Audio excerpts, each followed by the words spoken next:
Hey, welcome to the Happiness Leap, a podcast where we speak to people who live life knowing that whatever happens to them, they will always have a smile on their face. And through these chats, we unearth the small mental leaps we take when faced with mountains in front of them.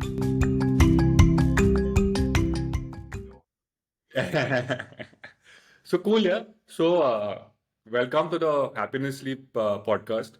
It's the show that I've created wherein what I do is I just find out people who've gone through a lot of stuff and who've come out the other side without giving up, or they've learned stuff from themselves, but they said, I'm not going to let life hold me down. I'm not going to let life get me jaded and negative. I'm going to come out and I'm going to do something more about it. I'm just not just going to live. I will do something more with my life, right? So it's basically people who living by example, and I kind of chat with them and I try to figure out what are the things or what are the tools that they've been using for themselves, so that things that have kept them going. Right? It's not really easy when you're going through a tough phase or when you're starting something new, or as simply as bringing a smile on someone's face, right? Like it even such a simple thing takes so much of effort sometimes. Wherein, so what do you tell yourself? How do you push yourself? We'll talk about your journey. We'll talk about the stuff that you do. We'll talk about tiny anthems. We'll talk about a mascot. There are so many Yeah. things we have to talk about. So Okay, great. yeah, so that's basically what our chat is going to be. So if you want to go ahead and introduce yourself, that'll be awesome. Yeah. Like brief My name. background. Yeah. What's that? Just a brief background of who you are, what you've been up to. Well, my name is Mike Long. I create, um, composed songs under the name Tiny Anthems, and I'm on the West Coast in the United States. And basically, I compose and record very elaborate, sort of celebratory pieces of music about everyday people. Super. So, what I wanted to ask you was, you want to tell me a bit about like your childhood, your schooling, college, those kinds of things. So we start like really at the end, at the beginning, Yeah, sorry. yeah. Great. Well, I mean, I could talk about my childhood and schooling probably for hours and hours, but if I were to pick some, some key aspects, I grew up in a very small, kind of like an agricultural, woodsy sort of area in Washington State, like south of Seattle.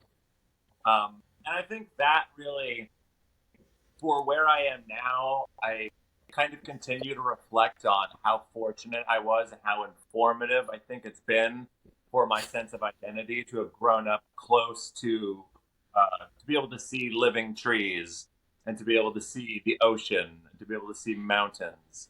Um, and so that was kind of the setting. And I mean, it was a very small town that I grew up in, sort of like blue collar, working class, a lot of like industrial jobs, and fairly, I mean, I think for the area, fairly typical. I mean, I just went to a public school, and I was there elementary through high school.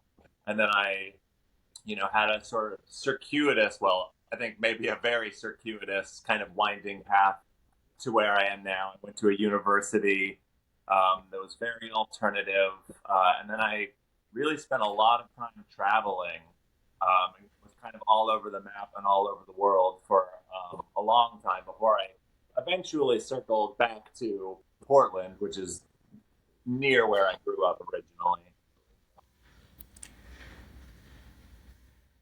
So super. So from starting from where you were, like you said, you were living next to nature. I wanted to ask you like one very basic question, yeah, about, and this is what you currently do, right? Like a lot of people usually just grumble or watch TV when they're bored, right? But your kind of story seems a lot different. Like, what made you go and stick that postcard on that lamppost, in 2017 that said that you're going to write songs for $2? Like, Yeah, what? Okay, what do you want to like I explain know that? it's such a pivotal moment because me doing that ended up opening a door to things that I never could have imagined. Um, And I mean, I haven't watched TV, or I haven't watched TV in probably a decade. I probably haven't watched a film in like 8 years. I've never really been, and it's not really because I have like a disdain, or I think it's bad, or it's like, it's not good for people. It's just not really ever been a strong interest of mine. Um, and I think it's a complex question, that note card, but I've always, since I was maybe 12 or so, I think I got my first sort of 4-track recording machine. And I always really liked to record sort of strange, interesting, multi layered songs. Just kind of for me, like I never had a dream of stardom or of making my living doing music, but I've always just sort of liked storytelling. And so I was living in Portland and I was working. I just moved to the city and I was maybe working a couple days a week or 2 or 3 days a week at a restaurant. And so I had a lot of free time. And I think that I've always kind of I've noticed that there seems to be like tension and sort of sometimes like an emphasis on what's wrong with the world that we live in, and there are many things wrong with the world that we live in, or at least the culture that I live in. And so I think that sort of informed why I was like, well, it would be a. I think I just had free time, and I was like, it would be so funny and interesting if I were walking down the street and I saw someone, if I saw a note card that said, I'll write a song about anyone you want for $2, like what a magical kind of strange experience that would be for me. And so, I think be the change you want to see in the world, or however you want to frame it, do unto others as you would have others do you. But there just seemed to be something so funny about that idea and so delightful that someone could come across this little tiny secret that you would have to be looking for it. It wasn't a big poster. It wasn't I wasn't trying to put it on the side of a blimp or get a billboard. It was something about like you really would have to be looking for it. And it just kind of was. It seemed a funny way to spend a little bit of time, and then it just sort of all snowballed from there. Yeah. So what, like you said it snowballed from there, but was there any like a pivotal point where you said it started out like a fun project, but it suddenly took on a life of its own? Yeah. I mean, there were a few pivotal moments, but it's funny because even though it was a fun project, and it was, and it continues to be fun, I mean, it's just funny. Like, people would send me $2, and then I would spend 40 or 50 hours like working on these elaborate songs. And so it was just sort of like, it's just funny how much time and investment I put into something that, I thought was going to be for nothing, or except for the joy of doing it. But then I think, and I'm a big believer in synchronicity and sort of like going where things seem to be naturally directing your energy. And so I just kind of had people keep writing to me. And then around a year later, a friend of mine was graduating from a coding school. And he said, oh, I have to make a final, like a website for my final project. Maybe I'll like, you should name what you're doing and I'll make you a website. So then he built me a website and I was like, okay, that's fun. And then I just happened to be talking about what I was doing at a place I was working at the time. And there just was someone in earshot who happened to work for a magazine in Portland. And then she said, what do you do? And then I told her about Tiny and what I do. And then she was like, we're gonna do a story about this in the magazine. And I was kind of like, okay, whatever, sure. But then, sure enough, a couple months later, a journalist reached out, and then they did a full page feature in this in Portland Monthly Magazine. It was called, and that was really a big moment where it had been like consistent. I was having a lot of people reach out, and one song would lead to another, but that was kind of the moment where suddenly thousands of people were reading about what I do, and then I got a lot more sort of interest in what I was doing. So was it that article that made you say this is what I'm continue doing, or It was was Yeah, it was gradual. That was definitely a big one where I was like, okay, this seems to be more than like this seems to be important to people. This seems to be sparking something in people to the point that like, people seemed very excited when they would contact me and obviously people felt really excited when I would send them the song, and that really helped reinforce it. But definitely when that publication came out, then I was like, okay, this feels bigger. But I was still working at that time, and I still was doing a full time job, and basically also a full time job with Tiny Anthems. And I was like, kind of balancing the two for a long time. And then I think it just took another couple years, I think probably after that, where I was like, people just haven't stopped reaching out. Like I kind of was like, okay, if I don't get it, if nobody else reaches out, I'll call it a day. But it just never stopped. And so then I, eventually made the leap, which, the happiness leap, and it was a terrifying moment.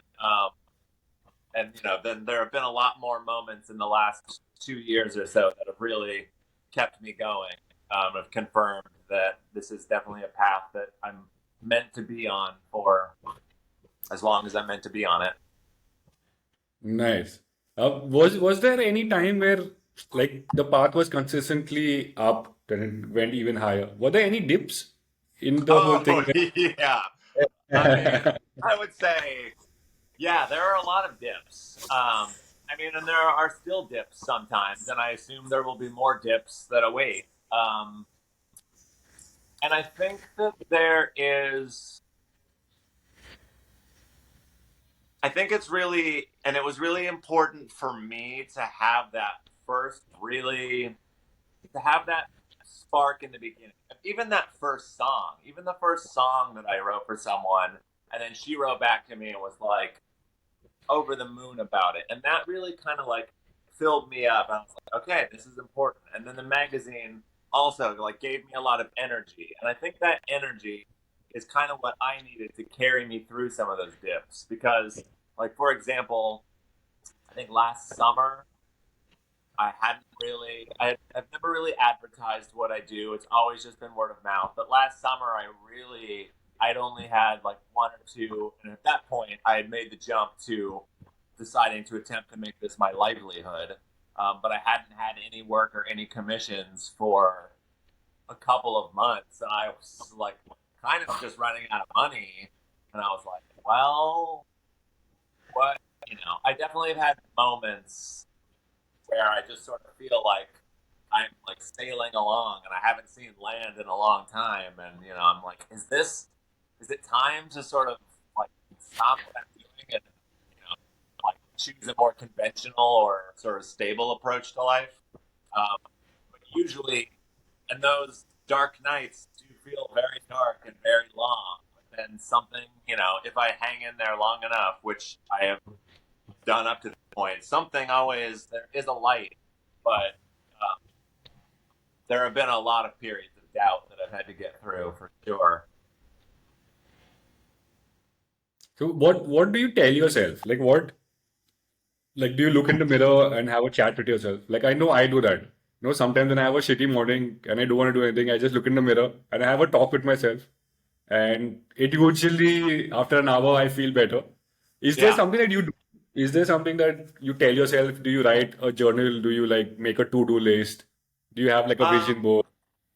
yeah, I journal a lot and I write a lot. And I think maybe it's not so much like when I have those down days, I don't necessarily like look in the mirror and give myself a pep talk, but I do really look around. I'm very motivated by,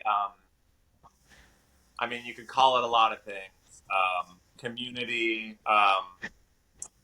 spirituality, a sense of duty, a sense of like social justice. I'm really motivated by um, wanting to uplift um, members of my community, and that could be my Portland community, my United States community, my global community. And that's really important for me. So I think when I really get down and I'm sort of tired and I'm like, I'm not sure, I really think about the fact that it does feel, even though on the one hand, I'm like, I am just sort of writing whimsical, funny, interesting songs. On the other hand, I think what I really feel like I'm doing is bringing light and joy and at least a temporary sort of reprieve from how hard life can be and how regular and boring life can be. And I give these little moments to people. And so I think when I get really down, I kind of fall back on remembering that it is sometimes really hard and I get really dispirited, but I'm not doing it just for me. I'm doing it for everybody. Okay. So there's like a larger purpose. Is that what you go back to? You know, Oh, what? there, like in your head, it is the larger purpose of life, right? It's not Yeah, very just much. writing songs. Yeah. Yeah, definitely. Right. So there's another thing I wanted to, like, for quite some time, we wanted to ask you, do you or are you one of those people who like, because you've written so many songs, do you when you question yourself, right? Or like, is this the right thing? Should I stop doing it? Should I get a full-time job? Have you ever looked back at the number of songs that you've written? Have you looked back at the number of people who you got a smile on their face and said, no, this is worth it. This is what I want to do. Like, what I'm trying to get to is a lot of people don't look at what they've done or what they have, right? It's always, no, there's something lacking. So does gratitude kind of like bring a smile to your face? Does it push you to do better or to just hang in there?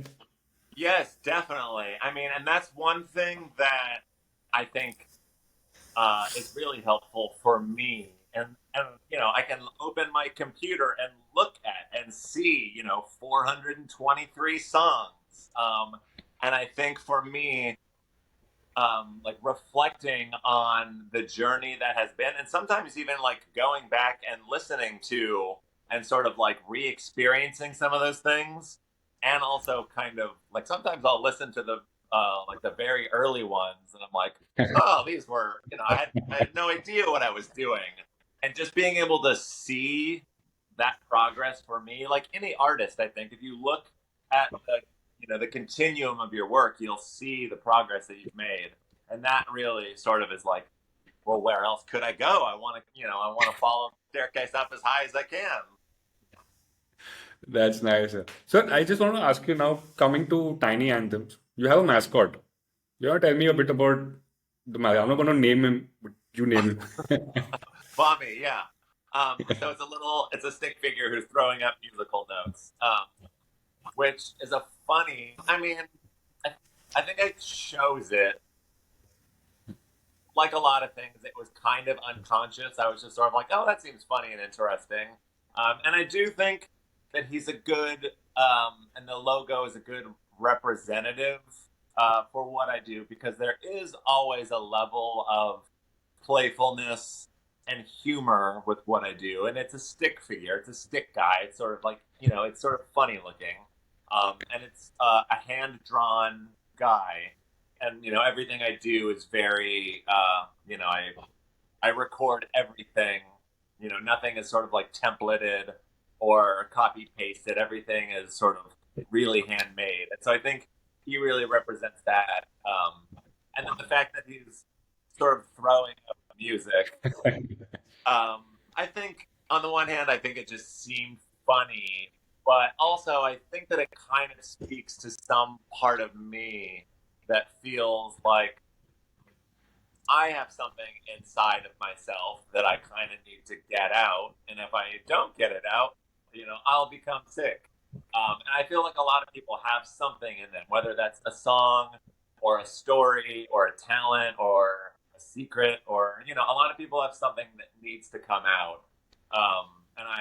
And sometimes it comes out in a messy way. And I think that is part of it too. Like a lot of my songs are they're kind of haphazard, and they're all over the place, and they're like kind of rough around the edges sometimes. So I think, yeah, a lot of those things. So what kind of requests do you normally get? Like, for example, what was the first one? Was it Was it a birthday? Was it like what was it? The first after you put up that postcard, what was the first? The very first one was someone who's still a friend named Vivian, who lived in Seattle, and she asked me to do a song for her friend Gina. The two of them have been friends for a decade or so. Um, there was no occasion for it. It was just, I want to celebrate this person. Um, so that was the very first one. And then I became friends with actually both of them, which is very sweet. Um, and typically, uh, yeah, it's very often to mark a moment in someone's life. And that could be a birthday, that could be a 50-year wedding anniversary. Sometimes it's a death or someone approaching death. And I've had a lot of people reach out recently for someone that's, like not long for this world and they kind of want to create something that tells their story. Um, so usually, and sometimes it's just because we love this person and we want to celebrate them. But very often it's there's a moment in someone's life that they want to sort of, have a picture taken of. Okay. So how do you deal with the not so happy moments? Like if someone's approaching death, that's a really really difficult phase for that person, for the family, for the friends, and then you come in and you have to write a song, and unless you get totally immersed in that person's life, it can be quite an emotionally draining period, right? For you to think about something, for you to compose something. So how do you kind of like deal with that? Yeah, that's a great question and an astute observation because it is right. If you're writing a song for a 13-year-old, and you can kind of say anything, and you can have, you can be much more cavalier, I think, with the sorts of things that go in. But when it's someone, when I feel that I'm being asked to almost set in stone someone's, 90 years of someone's life, uh, with the knowledge that death is not far off or has just happened. Yeah, it just is.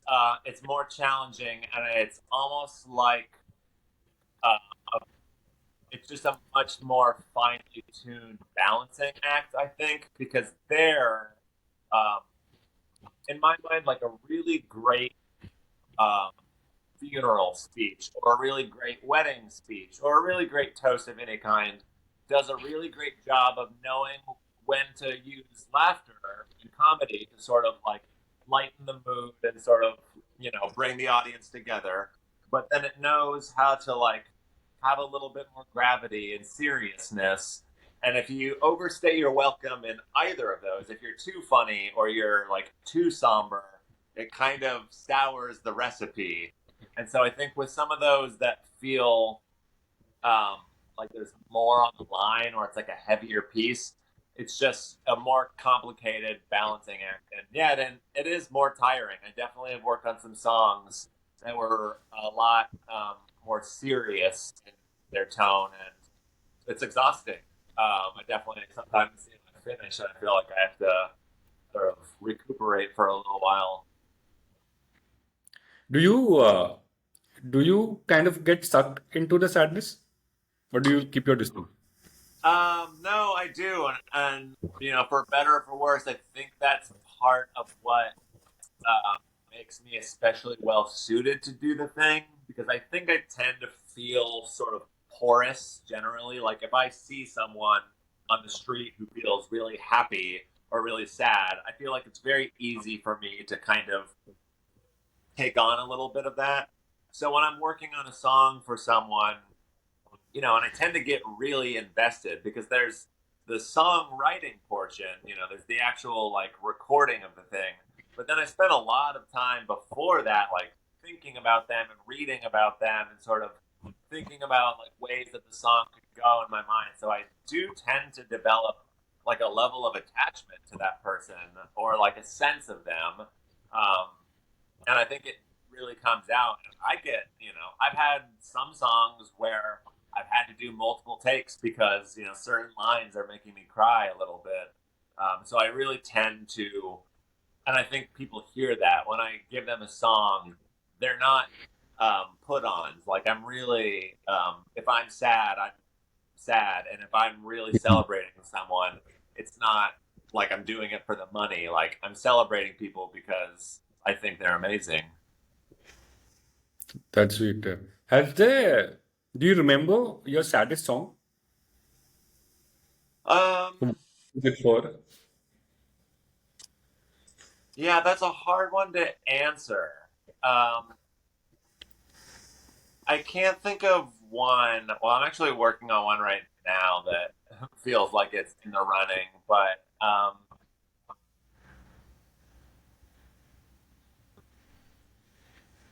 probably not for the reasons that, and maybe this isn't the answer that you're looking for, but I worked on a song for a father and son for the father's birthday.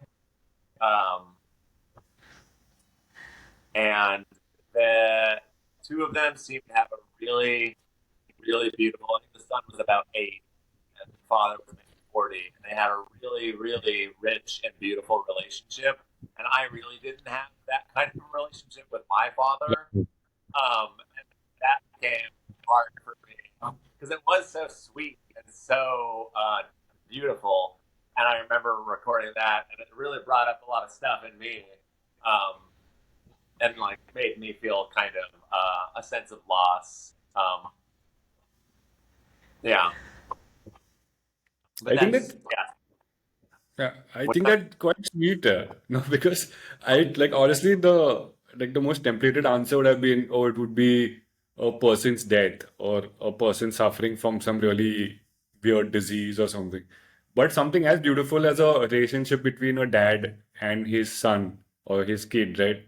Like that was an emotionally kind of strong song for you, should I say? Yeah, and sometimes it's not quite sad. Like when I sing a, or if I do a piece for a couple, like I did a song for a couple's 75th wedding anniversary a couple of weeks ago. And so they've been married for 75 years, which means I think they're like 98 years old and 95 years old. And they're both still living. But the end, there is this, even if I'm not saying it, even if I'm not saying these two people are, like this is the end of their journey or we're getting close, there's no way to genuinely tell that story without some kind of a recognition of it. Even if I didn't like specifically say it in the lyrics, and there is something sad, I think, about pieces like that, where it's like this, if people are getting very close to the end, it's like it just, and if it's been a beautiful, if it's been a beautiful 75 years or a beautiful 50 years or whatever, I don't know. For me, I think I tend to maybe have like a little bit of melancholy or like wistfulness in me. But sometimes, even in like the happiest, most sort of like beautiful stories, it's almost like the longer the story is and the more beautiful someone's story is, the more there can be a sort of an undercurrent of like, it's a little bit of like sadness, but also like awe and wonder. I don't know. Uh, has there been, like, I'm sure there are, but like the happiest song that you've done? Wait, which one? Yeah, is there like any occasion or any person where you had the happiest song? Like something would stick out, right? This is the happiest song I've done. This is the saddest song I've done. This is Yeah, the yeah, yeah, stupidest yeah, song. yeah.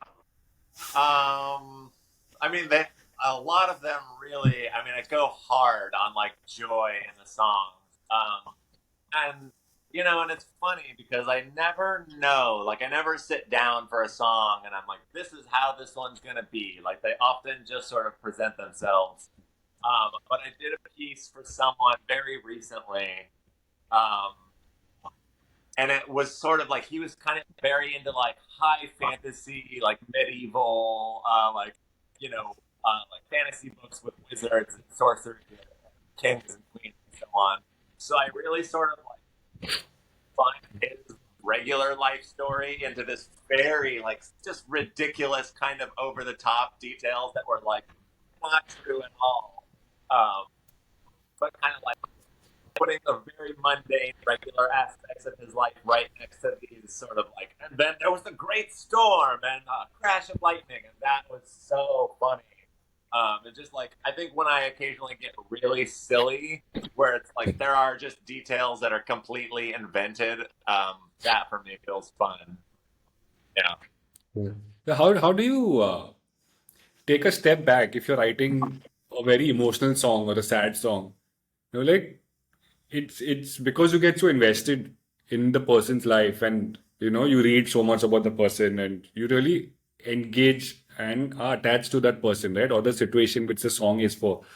But how do you keep yourself from, what do you say? How do you keep yourself from getting totally engrossed, or that person's feeling taking over your mind space? It's a difficult thing. Yeah. It's Well, it's I'm it's like an not sure that I mean, I think that that might be one critique or one fault of mine is that I do think I can get a little bit like lost in the story, but I do think that for me, there's a measure of it's a balance, right? Because I think when you're working on something, whether you're a writer, an artist, an accountant, or whatever, I think we all kind of need to get into what you could call it a flow state or into the zone or whatever.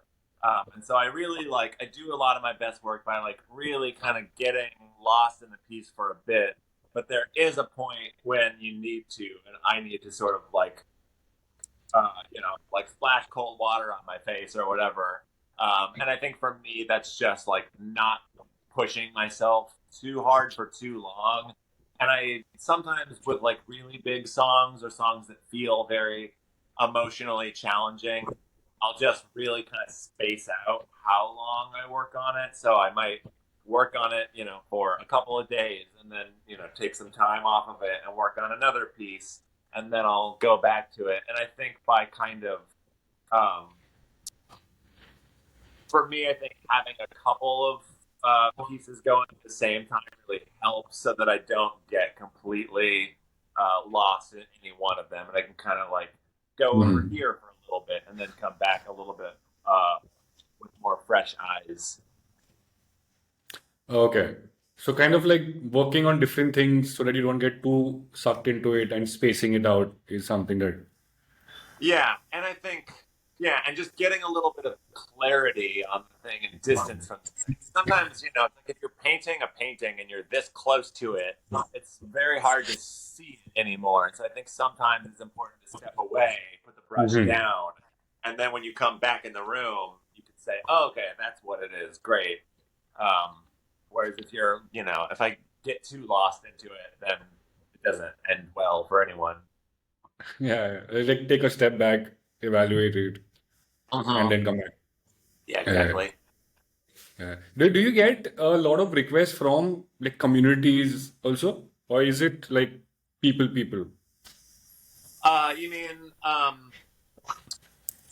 like do I get requests for like a group or for Yeah, yeah, a mission? yeah. Uh, yeah, it's mostly people. Although recently, like as a person that's very sort of community oriented, I've had some people reach out. Like I had um, the founder of an organization called the Animal Compassion Project, and they help like provide funding to caretakers of animals that have like a veterinary expense that they wouldn't otherwise be able to afford. Hmm.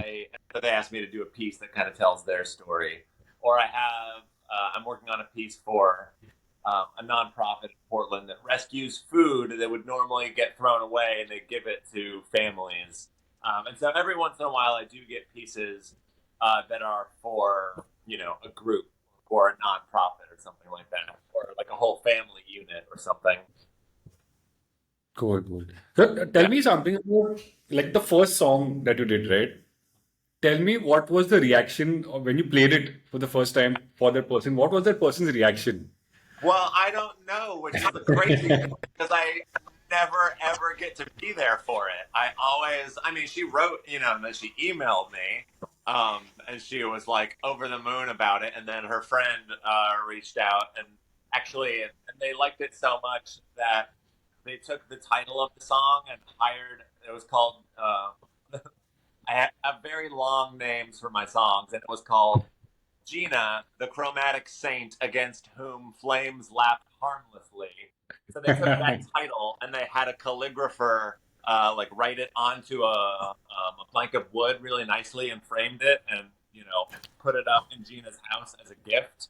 Um, so yeah, I just think there was like excitement and joy and surprise because I think that's often the experience is it's so surprising even for the person because every song really has two people, right? There's the person that's um, asking me to do the song, and then there's the person that the song is for.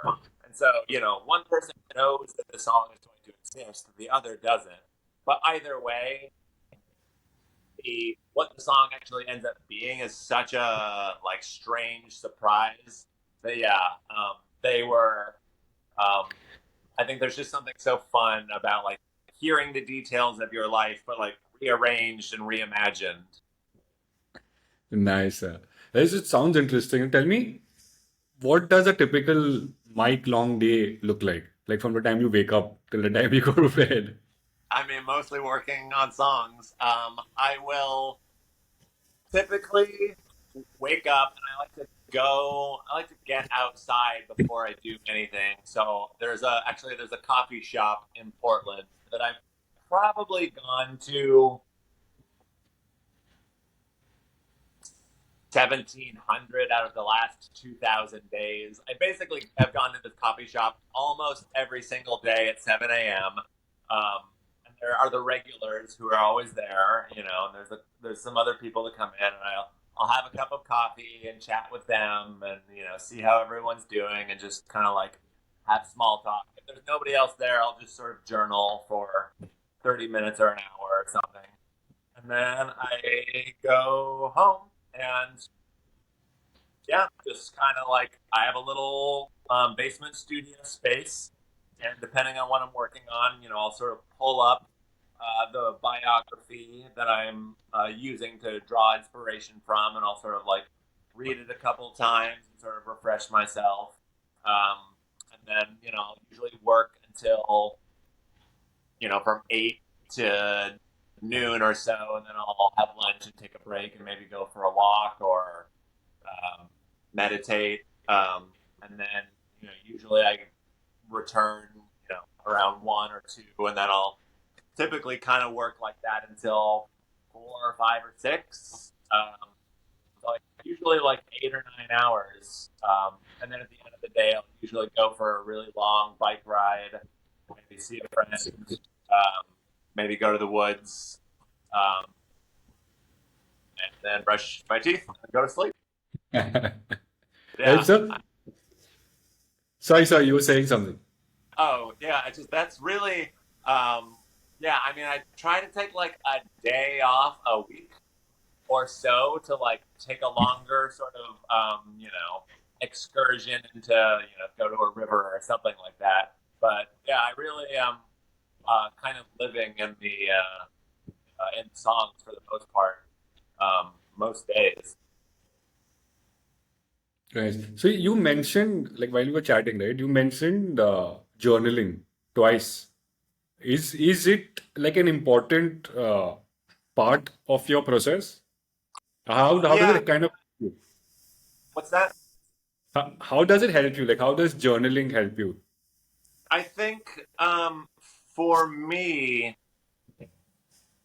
the artistic process or writing songs, I do my best work when I can kind of get out of my own way, when I'm not thinking, okay, I want it to be like this. I do my best work when I'm just sort of like very present and kind of spontaneous.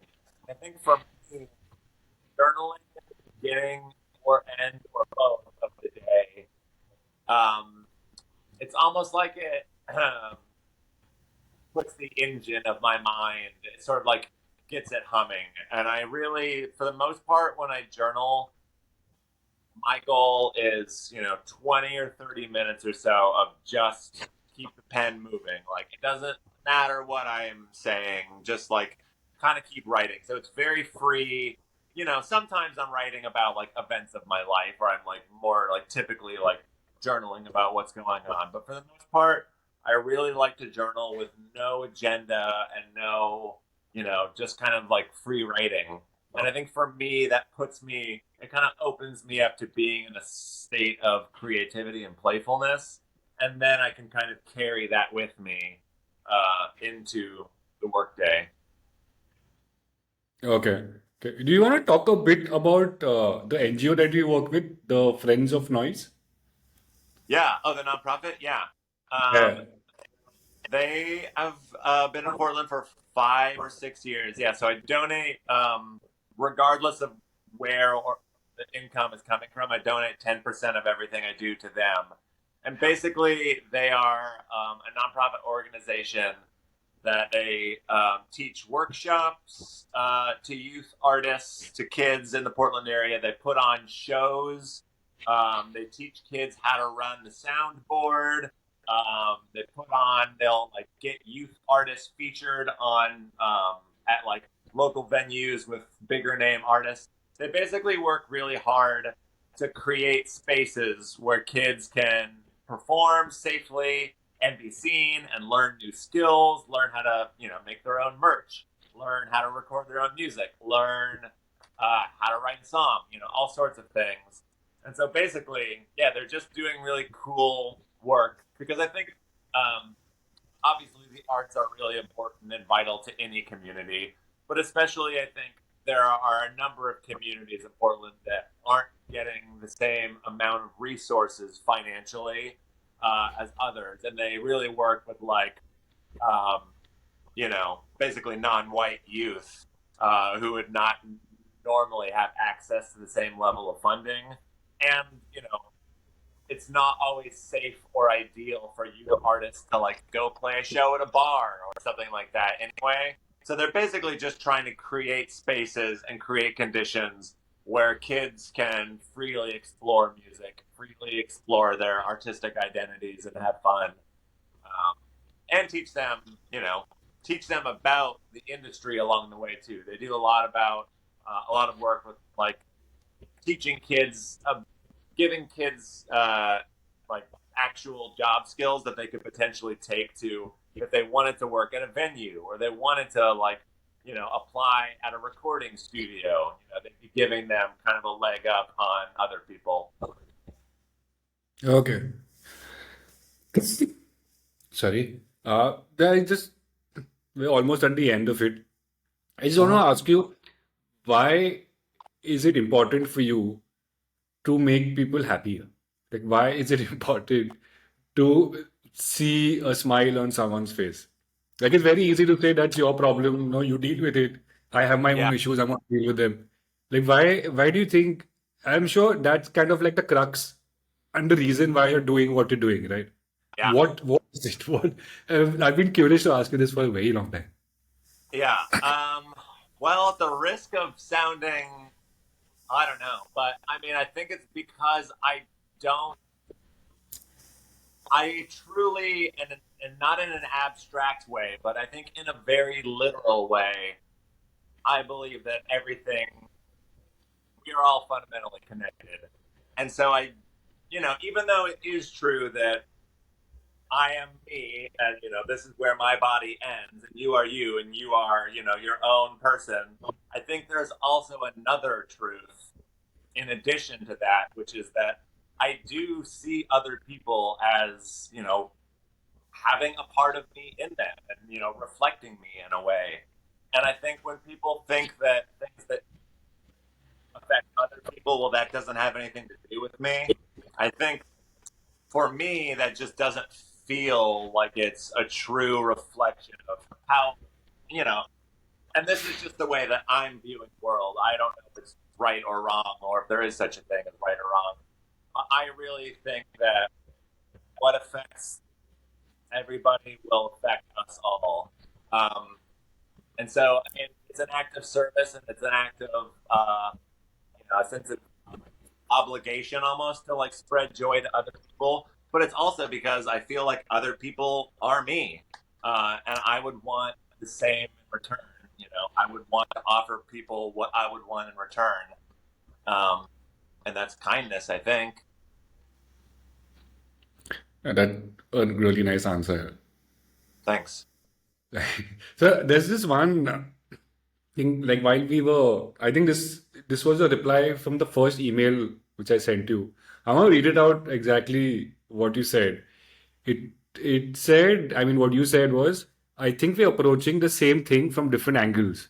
Know how to integrate awareness and joy in a world that may not always seem to be built to help foster such states of mind.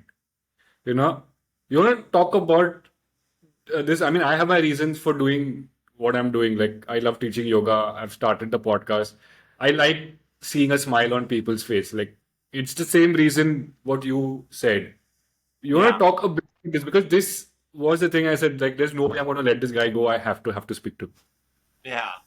Um, well, I just think that, yeah, I can't speak to the nature or the conditions of every culture. Whoops, I got it. I can't speak to how things are universally, but I can speak to my own direct experience as a citizen in the country where I live and other countries that I've been to, uh, which seems to be that there is a strong emphasis on things that are going wrong, which is important to stay informed and abreast of.